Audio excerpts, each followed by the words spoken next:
Hello, villagers, and welcome to Urban Crossing, the channel where we talk Animal Crossing, urban design, and living the good life. If you like these videos and you want more of them, please like and subscribe to the channel. I really appreciate it. And if you have ideas or topics you'd like me to talk about, remember I'm involved with city planning as a volunteer planning commissioner, but I also am a mental health psychotherapist. So we have a broad range of topics that we can talk about on here as it all relates to Animal Crossing, because Animal Crossing is a reflection of our life. That's just my perspective, though. So thanks for watching. And we're at another Dream Island today. I have no idea what we're going to see, what we're going to experience, but we're going to see what we can learn, what we can talk about.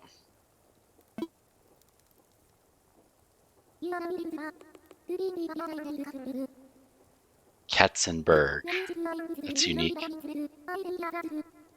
All right, here we go.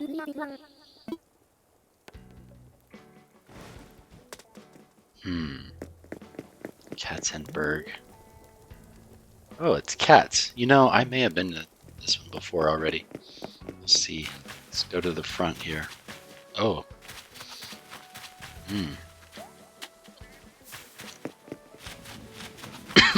How interesting. Well. Trying to find the airport. Okay, here we are.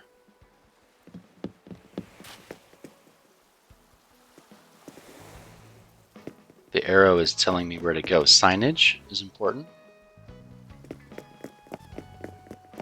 Wayfinding signage. The trees are planted every other, and they're also offset from this little creek here. Let's just check out the beach for a second. Okay. I'm really digging the open space, the negative space on this island so far. You know, it's not cluttered, it's not packed in with items. There's some room to breathe. It's also pretty flat too. This looks like a custom design. Oh, the camping area. Okay. The little pond behind it. Really like that there's room to breathe here. A tiny library.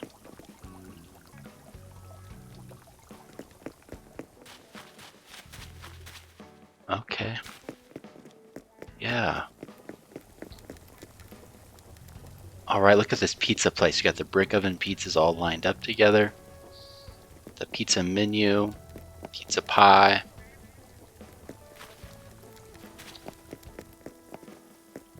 All right, so if you were to picture yourself living in this town, look, it's telling me where to go. It's telling me which directions, although I'm going to hop over here to the pumpkin patch. It's so intentional. It's so open. It's not cluttered. I don't have to squeeze my way through different areas. Oh my goodness, look at that. A Zen garden. Yeah.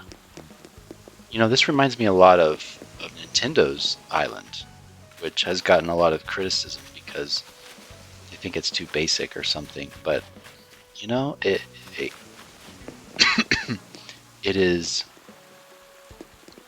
simple, and basic doesn't have to be a judgmental description. Basic sometimes is just what we need. Museum, okay, I love these angled bridges.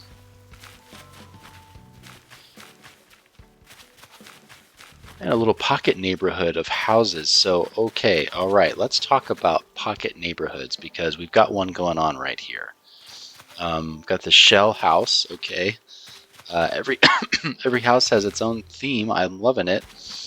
But you know, there's a place for neighborhoods like this where the houses are just nestled around a green space.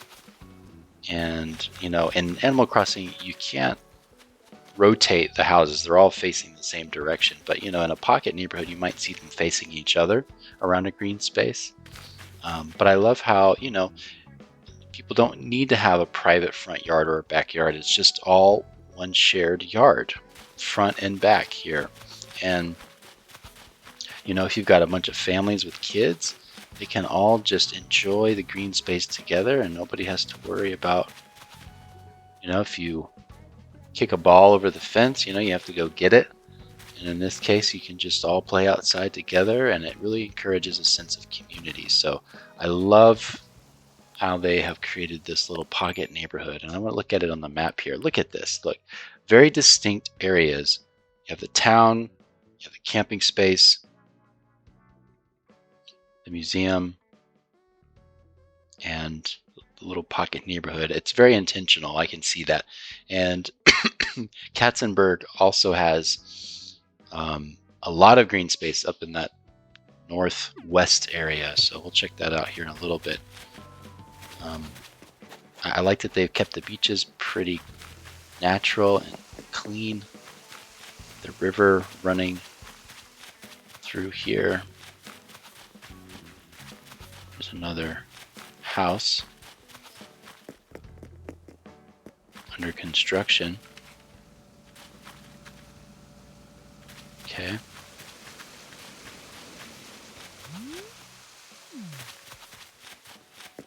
Oh, the secret beach. I like this.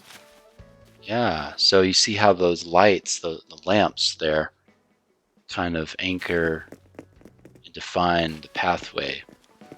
I really like that. So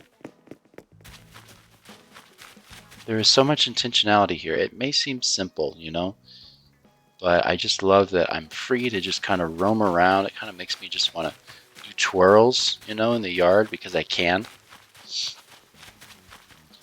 And, as far as the urban design, I mentioned in my first video about the transect, and the transect describes different densities, starting with the natural and, untouched land that is very rural, and then going into more agricultural with a few structures on the land, then going into very rural but with houses, and going into suburban, and then more urban neighborhoods, and then highly dense, highly populated commercial centers. And so this island represents, maybe a T5 or T4 neighborhood development pattern. And look over here. This is the place where the flowers grow. So we see got Stonehenge going on. So, every island, every city, every town needs a place to grow things, a place to grow food, a place to have recreation, but also a place to have entertainment and a social life. And so these are all of the things that make up a healthy and vibrant town. And this island has all of them. We've got like the Japanese area with Godzilla going on over here. Oh, they're filming the movie Godzilla. I see. Okay. I'm gonna take a picture of that real quick.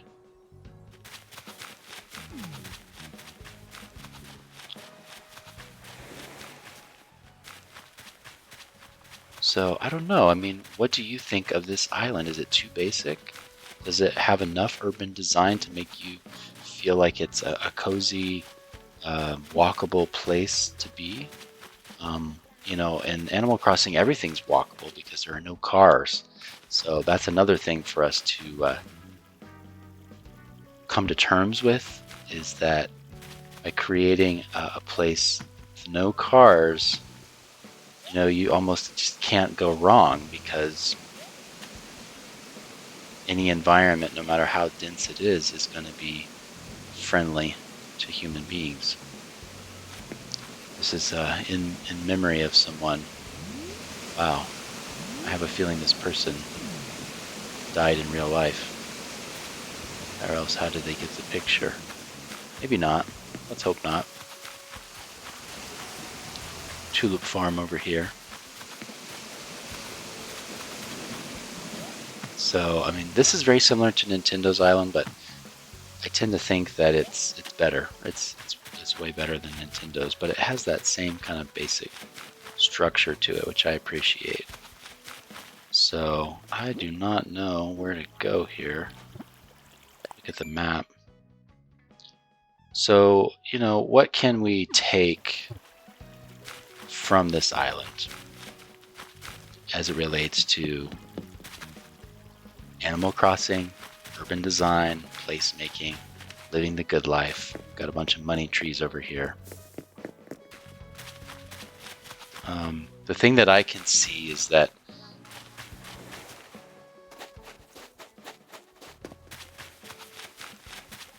you can't go wrong if you build a town without cars.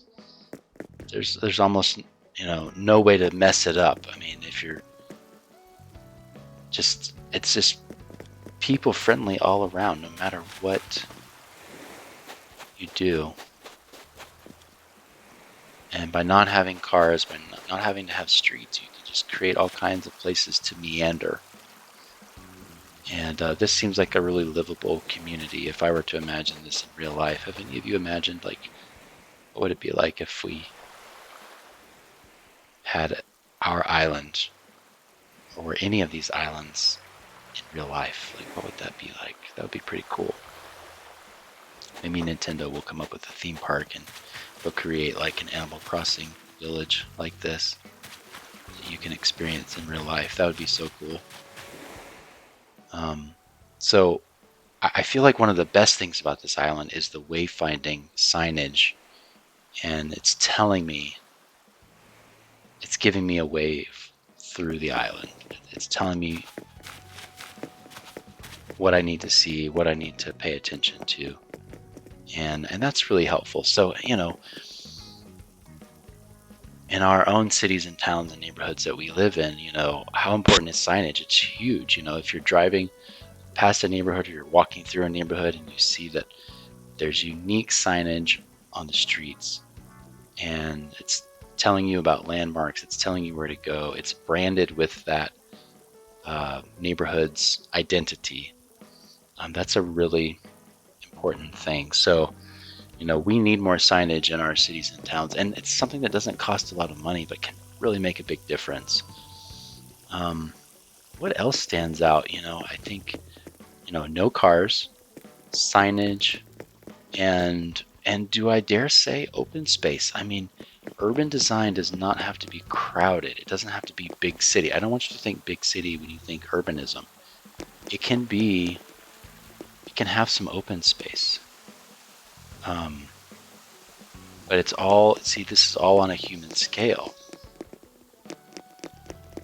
And the sidewalks really make it what it is. I think I would want to have some more street trees that define the space, that give a sense of enclosure. I think there's a bit of enclosure that's missing from this island. At times it does feel kind of open. And, like if it were the heat of the day, I might want a little bit more shade. Shade is very comforting to the human psyche.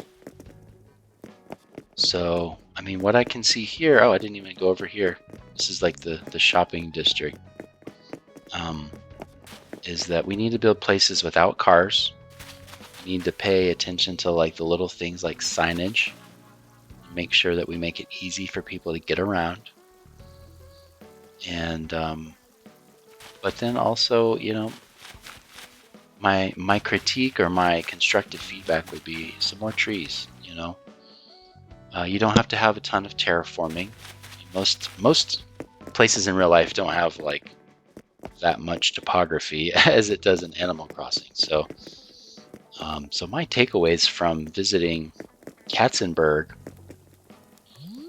are that I'm going to stop over here in front of this pizza place.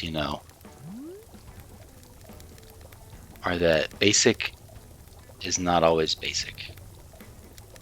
And keeping things simple can be really delightful. Let's get rid of the cars. If you don't have cars and you don't have other things getting in your way, then you can create a space that's really friendly to people. Lots of open green space. People really want that and need that in their lives. And from the mental health perspective on things, I really believe that if we create places that allow us to move around and allow us to explore, then we'll be happier and we'll be healthier. Um, there are quite a few sidewalks on this island, but there are also many areas where it was just open grass. And I found myself wandering and meandering. They've done studies where they'll build like a new building or a set group of buildings on a college campus, and they'll be tempted to want to build sidewalks right off the bat to connect them all, and to connect the campus. But what they've done instead is they will let the ground just be grass, and they will wait and see what kind of paths are created by the students. And over time, there will be certain paths that are created. Maybe it's little shortcuts or little areas where it just makes sense to take that route. And oftentimes, it's not going to be straight lines. It's little meandering paths that the students create, or whoever is using that space.